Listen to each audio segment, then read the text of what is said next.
Thermodynamics चॅप्टरवर CET 2021 ला विचारले. 1 mole of an ideal gas expands adiabatically at constant pressure such that its temperature T, that is inversely proportional to square root of V. The value of gamma for the gas is, where gamma that is equal to Cp by Cv and V that is equal to volume of the gas. Option A 1.8, option B 1.5, C 1.3 and D 1.4. आता adiabatic process साठी equation of state काय असतं, तर TV raised to gamma minus 1 that is equal to constant.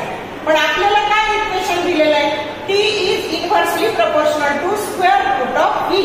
मग हे V जर इकडे आणले आणि हे प्रपोर्शनॅलिटी साइन काढून टाकलं तर आपल्याला तिथे कॉन्स्टंट लावावं लागेल आणि T into रूट V म्हणजेच त्याची पॉवर काय असते, 1/2 असते. आता हे झालं इक्वेशन 1, हे झालं इक्वेशन 2.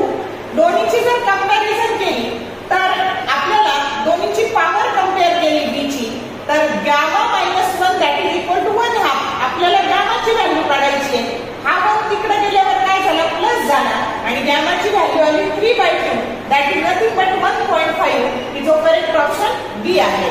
शॉर्ट व्हिडिओ आवडले लाईक करा, शेअर करा, कमेंट करा.